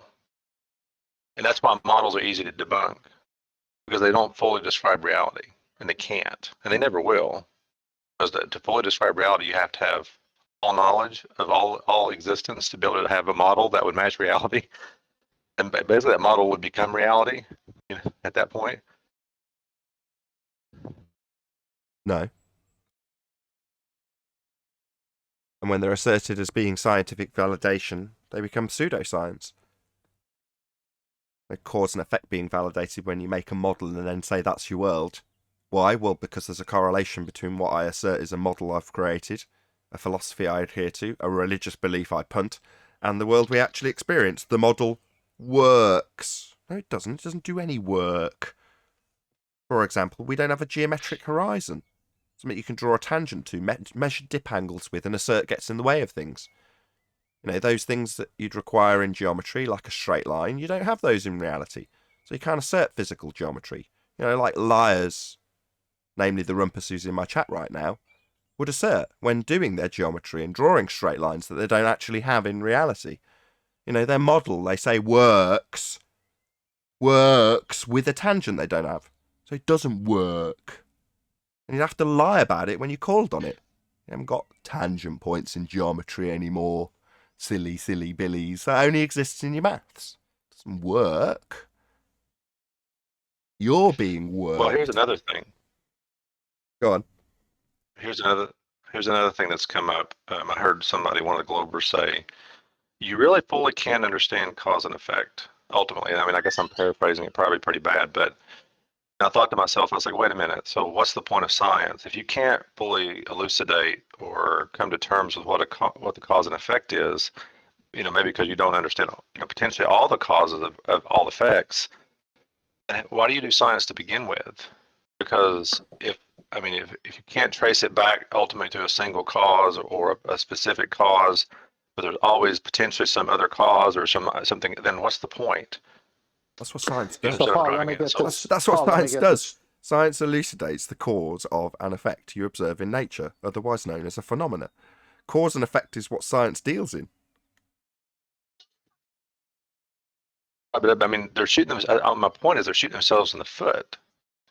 Because if you say you can't elucidate the cause of an effect, ultimately the ultimate cause of an effect, then what's the point? I see. To paraphrase, when they assert what is called science by them, they are actually utilizing pseudoscience. And pseudoscience doesn't deal in causal relationships you can validate with experiments. Ascertaining the cause of an effect you've observed, that's not what their science, actually pseudoscience, does. So their science, actually pseudoscience, doesn't prove things. It's open to interpretation and changing when something's proven to be completely invalidated. Then you can change your just so story if it's not based on cause and effect relationships that have been validated by experiment empirically. You can change them at will if it's pseudoscience. We just call it science because it's magic.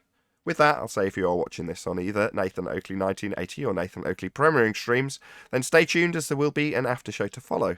Unfortunately, if you are watching this live, this is where we bid you farewell. So a huge, massive, enormous thank you to all of you who smashed the super chat, liked, commented, shared, subscribed, and joined as a Nathan Oakley 1980 channel member. Also, below this video, you can get £50 for swapping your UK electricity supplier to Octopus Energy. Once again, stay tuned if you're watching on either premiering stream. I've been Nathan Oakley, and I'll see you all in the next video.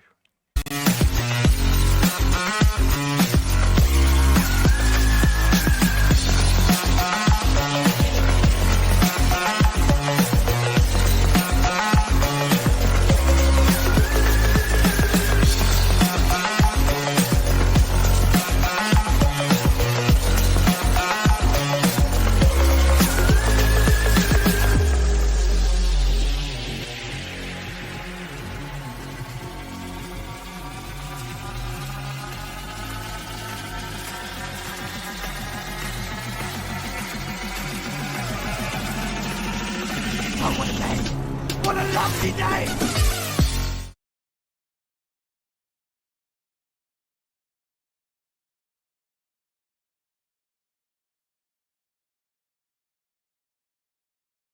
Good show. I like an Yeah, it was very discussion. very good topics and good summaries to each questions that was raised. I did have a nice pun for the bucket swinging around the head. It pales in comparison to the black swan. Boom, boom. No, the subject is the debate. So, flat earth debate being discussed amongst ourselves without any competition from globers who want to shout us down and call us idiots. Got no issue with that. None. Still flat earth debate, show topic, absolutely relevant, and will be for some considerable period of time, regardless of whether or not we have fundamentalist religious zealots shouting us down and interrupting every word of a reply that debunks what they've claimed. It's actually better because you get to finish your statement and it can't be rumpused.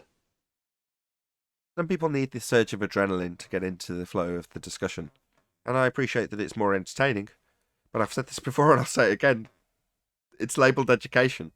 So yeah, hearing some fundy shout at you, or me having to shout them down as a consequence of their actions or their inability to actually comprehend a rebuttal they've received, you know, people like that, it is entertaining, and I don't deny it.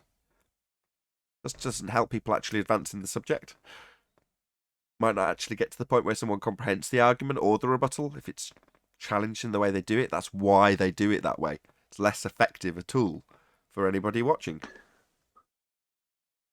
Nobody is against a good debate. No one's against good questions followed up by adequate answers, followed up by other questions. That's not what we get here, though. We get them coming in on attack mode with ad homs and fallacies. And when you point out the fallacies, they just raise the ad homs. When you point out the ad homs, then what happens? Gets out of hand, and you got to kick them out. You still here, Neil?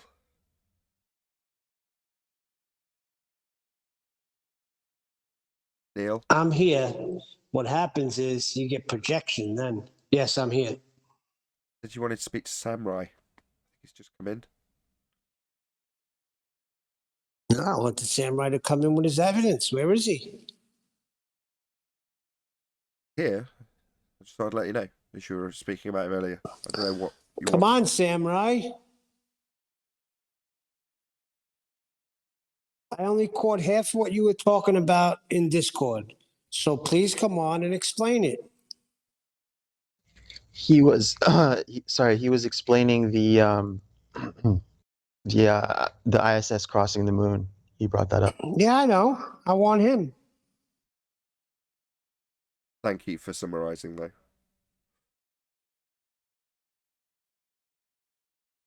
We want Samurai to summarize, not someone else to summarize. Because what he did was, I know, Nathan, I know you don't care. I wind up defending you more than you defend yourself. I don't know why, because that's the way I am.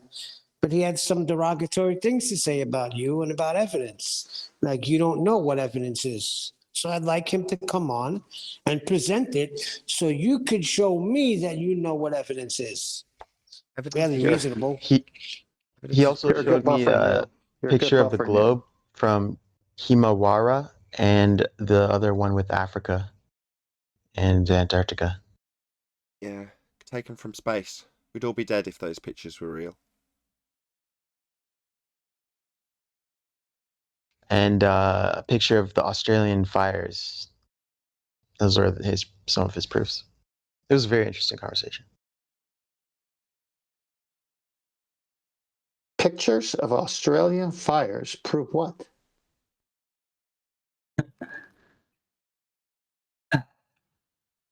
Well, I came up with the point that they could have been from high altitude. Among, they look like pretty high up, but they showed that as proof.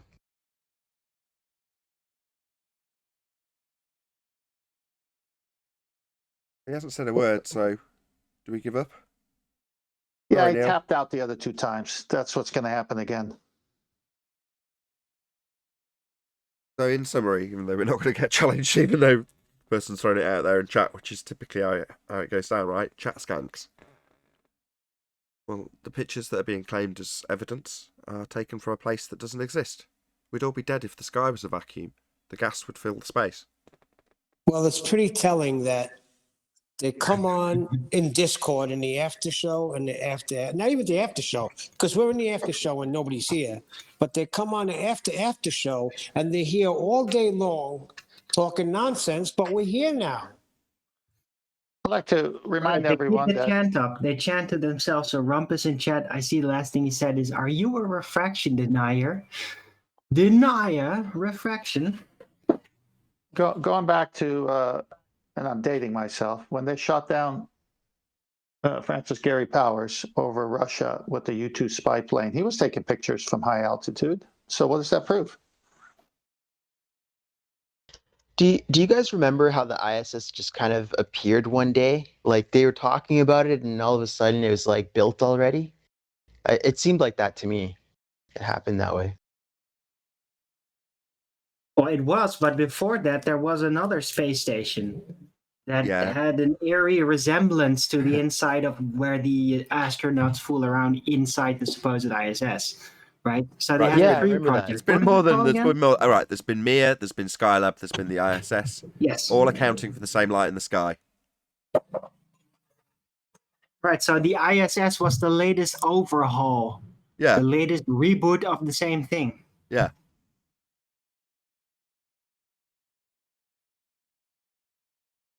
The latest remake, you could say, if we're talking movie terminology. Also, a fairly old Masonic symbol. Go back and you look at some old Masonic hats, and what do they call those things that they drape over their arms? Garb or something like that. They've got that symbol on it, like a double crucifix, like it's a cross with two lines horizontally through it, and then the center line is only slightly below where the cross on a crucifix would be, and then there's a third line that's wider at the bottom. It's that basic shape, that sort of ISS shape, and that's, like I say, it's on a lot of Freemasonic garb from way back when. So right, that light in the sky. If you believe in predictive, sorry. No, go on. No, the crystal preceded any space project, right? That thing was probably always there. They recognized it, and they thought, "Hey, let's actually tell a story about that and back it up with some visuals. We're about to enter the movie age. We can do this." There's more to it right? than that. They did it with the moon landing. No. There's more to it than that. Right. Unless you've put it up in orbit, which is the story. It's in orbit. We've put it up there. It's just falling at the rate we give it. Unless you do that, it's essentially a UFO that doesn't work with the heliocentric model based on their descriptions of what the lights in the sky should do. It doesn't work. So it's not that you've got to just, it's not just, oh, we'll come up with a story for it. You've got to account for it. Didn't they just basically wave it away as a comet before something? Hold on. Let me say something. If you believe in predictive programming, then it's going to crash soon. Don't be afraid, blah, blah, blah. Yeah, whatever. Didn't Mia crash into the ground eventually when it lost all useful service of Skylab? All right, who cares? There's still a light in the sky, and it needs accounting for, right? That's why they account for it. Now, does their account for the light in the sky mean that that's what it is? No. Just because they've got an account doesn't mean that's what it is. Sorry. Go on, Arwin. In ancient times, I think they just called it a comet. Like, that's a comet. It's always there. You see it, especially when you go to the northern regions or something, right? And that's it. Because they would know this is a celestial phenomenon. It's mysterious. You don't see it everywhere. And it's weird because it's not just like this blip of light, right? And then, yeah, even weirder than Saturn, which is already pretty weird as a sighting. How come all the things that are crashing to Earth have a helium balloon attached to it? There's a lot up there. But yeah, you've got to account for that light. That's the bottom line. And they try and spin that into like being some great evidence for their claim. It's like, no, you've got a stage show to account for the light in the sky. You can see its shape shadowed against the wall. You Oh, God. You're a liar. Oh, wow. Can we keep it to the really is level? So last time you were here, you said you refracted everything, and I've already published it as the lie that you told, because you can't refract the tangent. It's an oxymoron, it's nonsense. You didn't refract everything, you're a liar. You're a liar, Nathan. Do you still deny refract? Get out. Not a liar. Deny you lied refraction? about refracting everything. You said you refracted everything. You didn't. That's an oxymoron when talking about a tangent. You're a liar. Just the black swans come home to roost. You can't refract your tangent. It's the one thing you can't refract. And you didn't refract. You wouldn't be doing geometry if you did. It's the end of your argument with geometric assertions about Earth curve. And all you can do is say I'm a refraction denier. Tangent has nothing to do with refraction. It's a geometric straight line. And you need one to do geometry, so trying to juxtapose your claims of refraction onto your tangent you no longer have isn't going to distract from your lie. You didn't refract everything, you're a liar. You no longer have any clout here, so get lost. Well, and also, Nathan, he actually didn't even hear what was being discussed. No one in the last few minutes denied that there's an object up there or a light in the sky. No one. He comes in thinking, look, you can measure it, you can see it. No one denied any of that. It's not what they're saying. You didn't even listen, Rumpus. Yeah, he's created a little straw man that we deny the light in the sky. Because then if we deny the light in the sky, and he can prove the light in the sky is there, there's no address to the fact that his juxtaposition between a stage show on high wire is the light in the sky. It's just we're denying the light in the sky, so all he's got to prove is that there's a light in the sky. Not that his story about what it is valid. So it's just a straw man he's burning. You deny the light in the sky. Nobody's done that. We've specifically detailed that we can see it. But without that argument, you've got nowhere to go. So you're still going to try and burn it anyway? It's pathetic. He's got no clout here anymore. I've got no time for Rumpus. Yeah, Rumpus, do you deny the horse in the hallway? No. Who do you think was the genius that invented the H shape for the ISS to be traveling at 17,000 miles per hour? Because H is not normally the most aerodynamic or even practical shape to do pretty much anything. Just match what was there. That's what it looks like. Dynamic? Oh my god. Well, they say it's a vacuum, so there's no drag, so it doesn't matter the shape, right? That's what they will say. I mean, that's logical, what they will say, I think. No tract, isn't it? But just even from like an engineering perspective, you would never put point loads and bearing loads so far out from the central point of mass. That only matters if you have air or drag. Like, yeah, they can explain it away. It doesn't matter. But all they're doing is matching the light. Matters always. Just matching it the light. matters always, but if you imagine that there's no air, then maybe you can imagine that it won't work. But I think generally speaking, like the engineering principles are always valid, whether it's in water, whether it's in air, whether it's in high altitude. High altitude planes still look like planes. They need to go through the air to get up to that less pressurized area. So this ISS, it's just retarded. The shape, no one would ever make it that way if you were going to design it from scratch. But you're describing it. Hold on. In your argument, you're describing it with a physical assumption bias that no one would make it. What's it? Well, that physical thing in the sky that's got drag or would have drag that you wouldn't design that way. It's like, no. Right. We've got a light in the sky and we've got a description of a stage show that's supposed to be in the vacuum. It's that sitcom called the ISS. What's that you say? The light's also called that? So what?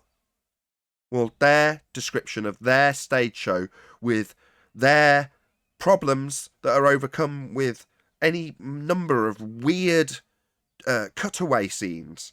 Why are they on the outside of it? Well, because on the stage show we call the ISS, we put all the wires on the outside. Did you? Yep. Why? Well, because that makes perfect sense, doesn't it? Anything that's going to be critical and need maintenance, we put on the outside. Oh, yeah? Yeah, it makes for great telly. It's just a stage show, and the fact that that sitcom is taking place in a sky vacuum, well, you know, that's what happens in a sky vacuum. It's like Narnia. You can do whatever you like there. I see. Oh, by the way, that stage show we're showing you with all these nonsensical assertions and crazy things happening on it and drag that shouldn't be occurring and velocities that are absolutely out of this world, that's actually that light up there. Is it? Yeah. Why? Because I say so. Isn't it interesting, Nathan, that since I'm into boats, when you see a yacht being built or a trawler, pretty much any boat, sailboats, all the wiring is accessible from the inside. And there's a reason for that. Because they're not air around us. They're not as smart as NASA. NASA are on the cutting edge of cinematography. And I tell you something for nothing.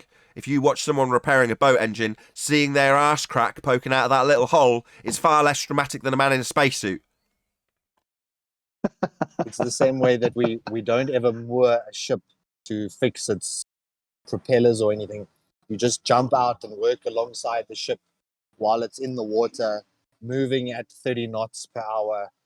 It's the most practical way to repair something on the exterior. Exactly.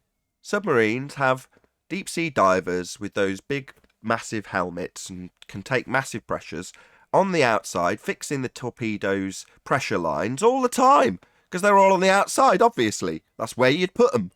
Obviously. Too much.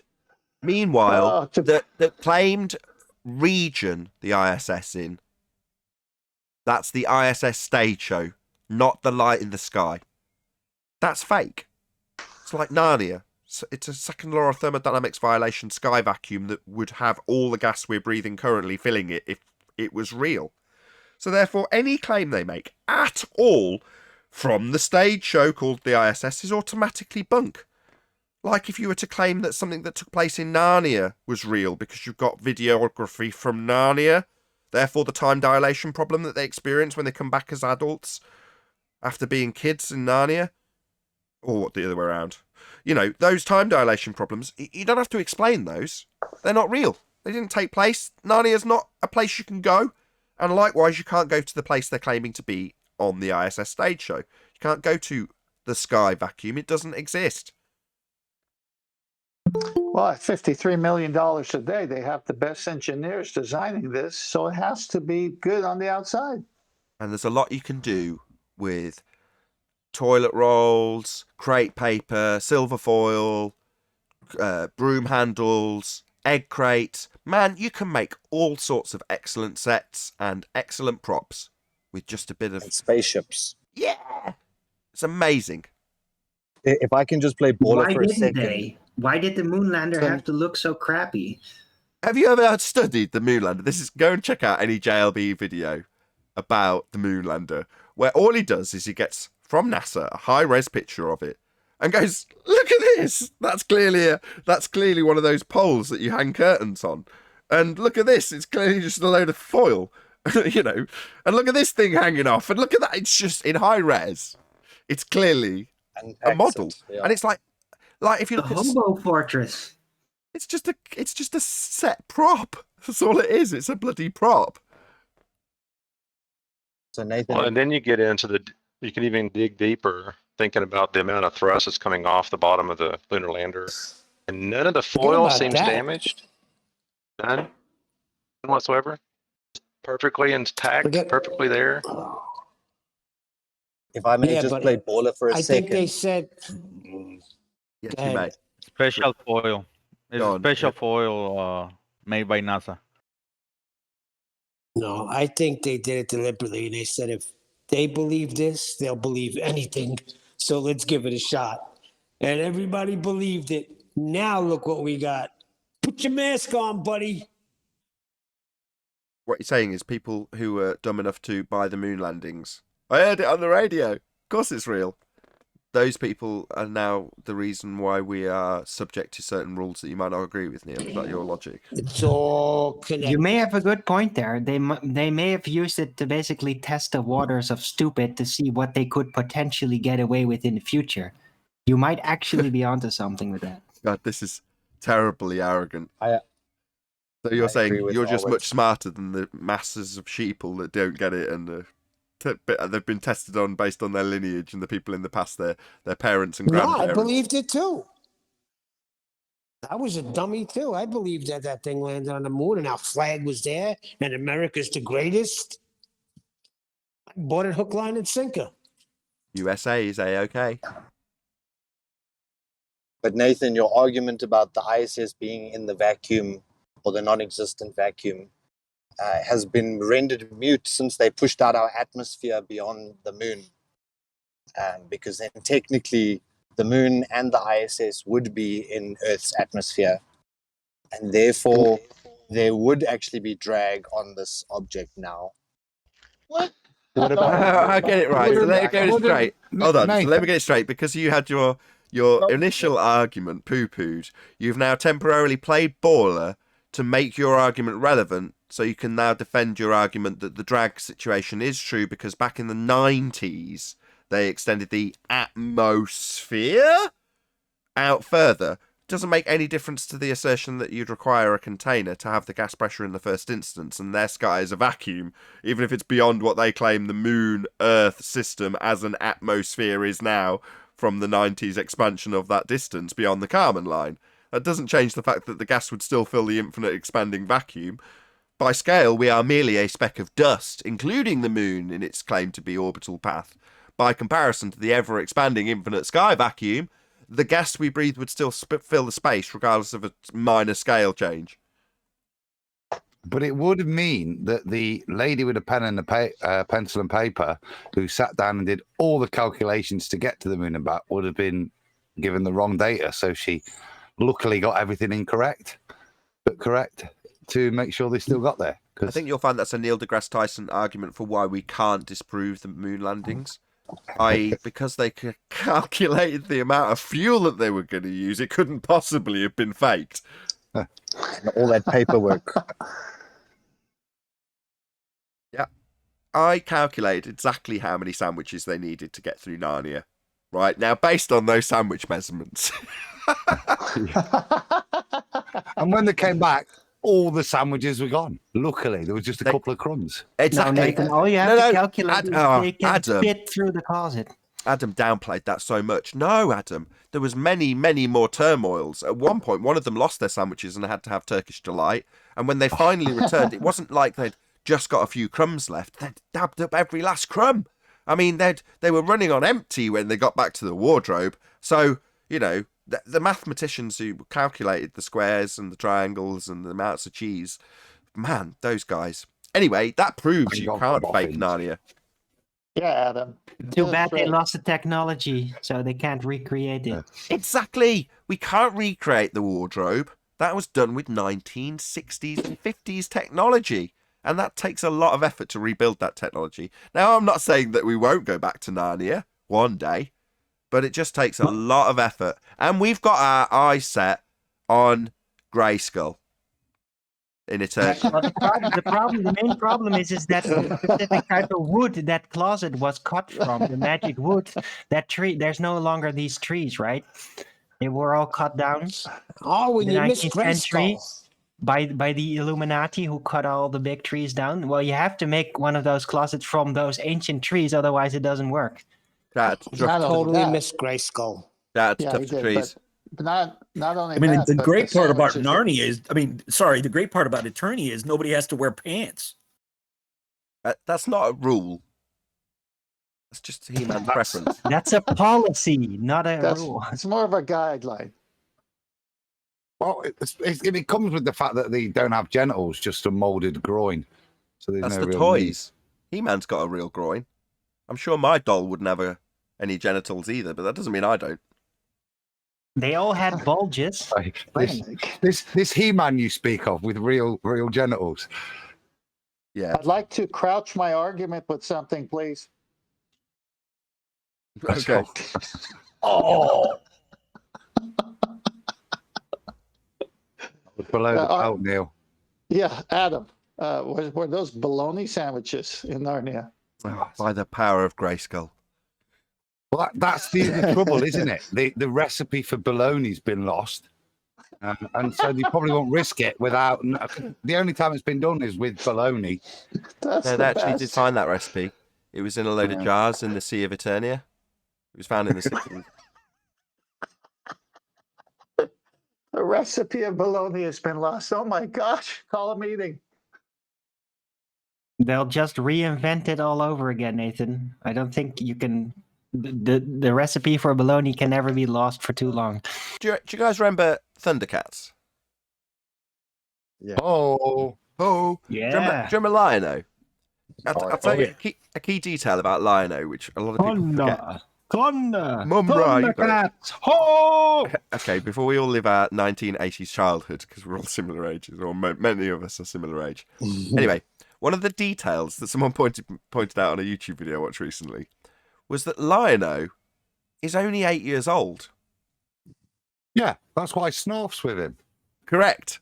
The most irritating character ever is with Lion-O because he's essentially a child. His cryo chamber when they're traveling is slightly faulty compared to everybody else's, isn't it? And he matures physically, but not mentally. So one of the key details, man-child. Yeah, it's a man-child, exactly. But they dropped it after the first season because it was like they would have to constantly point out to the audience that this adult character with massive muscles that's fighting Munra with a giant sword is actually 8 years old, and that's why this annoying little twat's constantly making crap jokes. Well, maybe he just got better. He just grew up. Can I just share a guilty confession? I used to fancy Chitara. We all did. No, What are you talking no, about? nothing- Guilty no. confession. Fit as. Nothing wrong with that, Nathan. Nothing wrong with that, Nathan. Oh, you're all furries. It's what you did with that little bit of fancy that's the problem. That's just a step too far. Hey, nobody's naturally bald, okay? Nah, you see, it was the 80s. It wasn't the 21st century. It wasn't a furry thing. Times were different back then. But it definitely started it. So there was one guy that came in props to and he Adam. claimed that you could have a container. You could have pressure without a container by using magnets and ionized gases. I don't know if you've come across this argument before. I'm new, but I thought that was interesting thing to add here. I see. So there's a couple of routes you can take when someone puts that to you. Where'd you get the gas pressure in the first place? Would be my first gambit.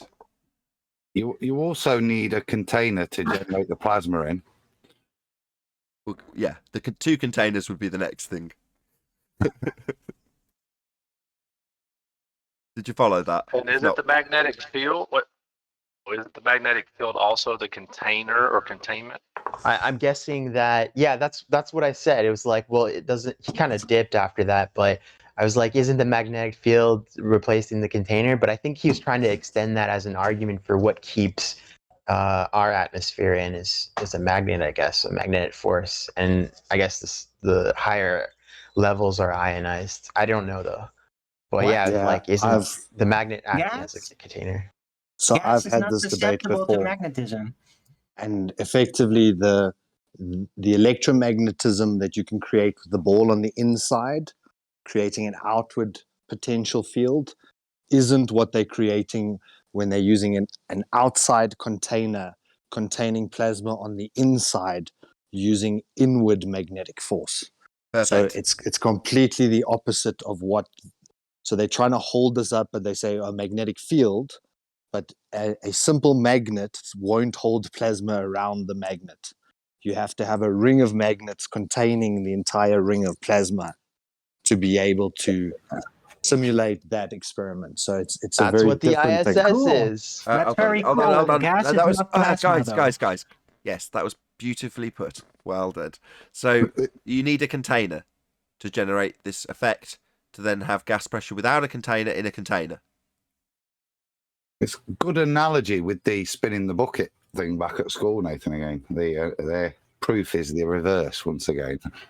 Well, by that very standard, the plasma standard, you could also try to attempt the same thing with simply a spherical container having cold elements on the outside and a hot element on the inside. A ball that is hot on the inside, cold is on the outside. There's going to be a ball-shaped gradation going to happen, right? Right. Same thing. It still requires the container, though. I was going to say, I noticed you said container about 3 times, as has everybody who's had this discussion. You can't have gas pressure without a container. So either you say, well, your demonstration is gas pressure inside a plasma container that's inside a container. So you can't have the gas pressure without the container then. Or you ask them in the first instance, where did you acquire the gas pressure that you were dealing with to begin with? Where did that come from? How do you have that gas pressure in the first place? May I bring everyone's attention to Adam's great line? I'm still laughing because if you dig into it, it's very important. He said the recipe for bologna has been lost. What do you make of that in comparison to this topic, that when the ballers come on? A sandwich? No, the recipe for bologna has been lost. I mean, what greater loss could there be? I mean, if you can lose the recipe for bologna. It's going to be rediscovered. You know, it always gets discovered. But by baloney, if you're meaning hot air or absolute junk that someone's talking about, I would say that that's probably more commonplace these days. So the recipe is everywhere. Did they destroy that technology and it was painful? It was. And with that, I'm going to say another huge, massive, enormous thank you to both Discord and G+ panels for making today's after show possible. Of course, a massive thank you to all of you in either Nathan Oakley 1980 or Nathan Oakley premiering streams for hopefully smashing the super chat, liking, commenting, sharing, subscribing, and becoming a Nathan Oakley 1980 channel member. Also, below this video, you can get £50 for swapping your UK electricity supplier to Octopus Energy. I've been Nathan Oakley, and I'll see you all in the next video.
What a day!